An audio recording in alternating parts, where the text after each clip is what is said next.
भाग भेटले दोघेजण उद्धव ठाकरे आणि त्याचं पिल्लू आदित्य यांचं जे बोलणं आपण पाहिलं, त्यांचं वागणं आपण पाहिलं, त्याचे टोमणे आपण पाहिलं, हे एखादा जेव्हा विस्तारा जो फडफडतो अशी फडफड या दोघांची झालेली आहे असं मी म्हणेन.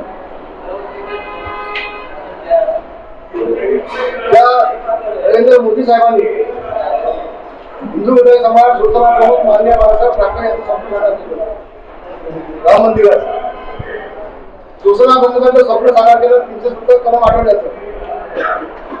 या दोन्ही गोष्टी केल्यानंतर देखील सकाळी उठल्यापासून आणि झोपेपर्यंत फक्त मोदीजी आणि एकनाथजी यांच्या आपण बरोबर बसायचं. अडीच वर्ष ज्याला संधी मिळाली ती मुख्यमंत्री म्हणून बसण्याची, ही नालायक महाराष्ट्र मुख्यमंत्री ठरवला माणूस हा इतिहास कसा करू शकतो? जो 2.5 वर्षामध्ये फक्त 2.5 तास मंत्र्यांमध्ये फक्त येतोय, तो दुसऱ्यावरती कसा करू शकतो? ज्यांनी शिवसेना प्रमुखांचं स्वप्न साकार केलं त्या माणसावरती टीका कसा करू शकतो? आणि मी आता आव्हान दिलं, आता माझ्या भाषणामध्ये मी आव्हान दिलंय की 40 पैकी एकाही आमदारांनी 50 खोटे घेतले असं जर का उद्धव ठाकरे सिद्ध केलं तुम्ही त्यांच्या घरी जाऊन पाठवलं असतं. सिद्ध नाही केलं तर उद्धव ठाकरेंनी माझ्या घरी पाहिलं असेल करा साध्य घालणार. कुठे कुणी कसे काय घेतलं जाणार फक्त या 40 आमदारांना मतदान करण्यासाठी बाप पेढ्याने घेतले कुठलंही तथ्य नाही. फक्त याला मतदान करायचं या आमदाराला तर मुख्यमंत्री पदाला खाली उतरा.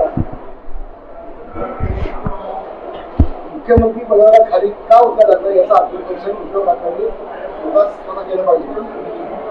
आपल्याकडून 40 आमदार, 10 अपक्ष आमदार, 13-14 खासदार का निघून जातात, शिवसैनिक का निघून जातात याचं आत्मपरीक्षण कधी केलं पाहिजे. माझी आमदारकी काढलीच, माझं मंत्रिपद काढलं, दिवाकर राऊतांची आमदारकी काढली, त्यांचं मंत्रिपद काढलं, माझं काढून कुणाला दिलं? आदित्यला. बाप मुख्यमंत्री, बेटा मंत्री, नेता आउट. ही नीती शिवसेना प्रमुखांची नव्हती. मोदी साहेब ज्यावेळेला गेले स्वर्गवास झाले तेव्हा उद्धव ठाकरे ज्यावेळेला त्यांच्या घरी गेले होते त्यांच्या मुलीने यांची काय व्यवस्था केली, का केली पुढची माहिती नेत्यांजवळ कसे वागले ते, राकेश सावंत कसे वागले, गजानन कीर्तिकांनी कसे वागले, रामदास कदम सोबत कसे वागले, नवलकर सावंत कसे वागले, विधी भावने कसे वागले, मनोज जोशींना व्यासपीठाला खाली कसं उतरवलं, अपमानित करून. शिवसेना प्रमुखांचे जे जे नेते होते त्या सगळ्या नेत्यांना संपर्काचं सुपारीच्या घेणे इथून सुद्धा उद्धव ठाकरेंनी आपल्या मुलासाठी पक्ष असं वाटत नसतो. पक्ष असं वाटत शिवसैनिकाला जर मोठा केला तुम्ही गदा बनवले जर नवादळ टाकली पण त्याच्या भाषणाला जास्त जाण्या मिळतील तो गुलाब पडला असतो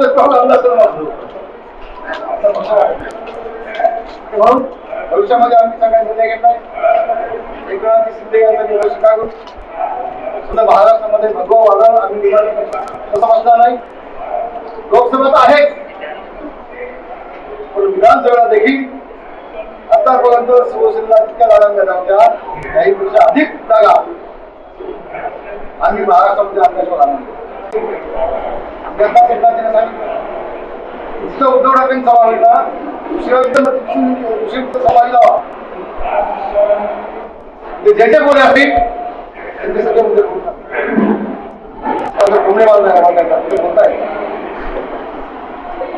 प्रत्यक्षात त्यांची चौकशी झाली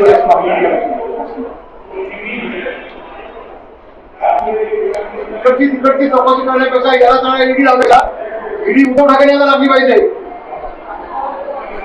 आणि हा सगळा खोके आता पण तिथे कुठे गेले सगळं भाग पडलं पाहिजे.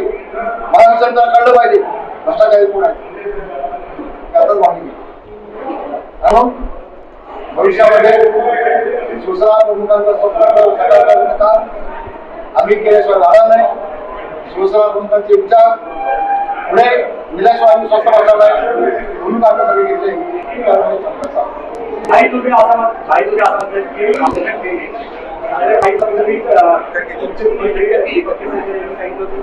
2019 ला मी उद्धव साहेबांना कधी दिल्यामुळे मला असा काही अनुभव तुम्हाला किती लागलाय? आम्ही मिठाई पुष्कळ दिली, आम्ही पुष्कळचे मिठाईचे खोके दिले, पण मातोश्रीमध्ये 1-2 खोके घेऊन चालत नाही. तो धबधबा चालू व्हायला लागतो. तो मिठाईचा खोका द्यायचं बंद केलं. उद्धव ठाकरे यांच्या पक्षात आमदारांचा गती आहे असं वाटतं. वैभव नाईक आणि रवींद्र चव्हाण यांची भेट झाली असताना नारायण राणेचा विचार मी आपल्याला सांगतो, उद्याच्या 10 दिवसामध्ये उद्धव ठाकरे अनेक आमदार शिवसेनेमध्ये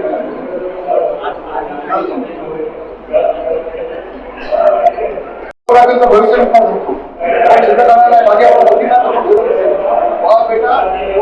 निवडा आले त्यांना कसं उमेदवारी दिली गेली, मात्र तुमच्यासारख्या ज्येष्ठ नेत्याला तर पुन्हा एकदा डावलं गेलं काय? शिवसेनेने आम्हाला खूप प्रचंड दिलं, खूप समाधानी आहे. मी माझ्या आयुष्यामध्ये आमदारकी मारणार नाही, खासदारकी मारणार नाही, काय नव्हतं आम्हाला. आता फक्त हा भगवा घेणारा आदित्य झाला पाहिजे, आणि त्याच्यापुढे चांगला निर्णय आणि अशी भांडण आता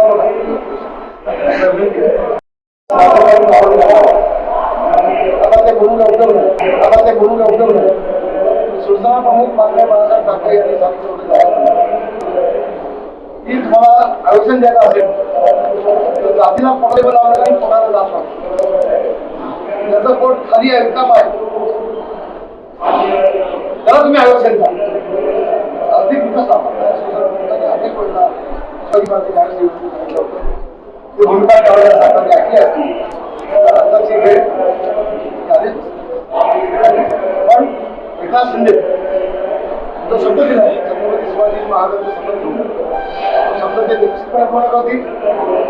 मात्र मराठ्यांना आरक्षण देताना ओबीसीवरती अन्याय होणार नाही.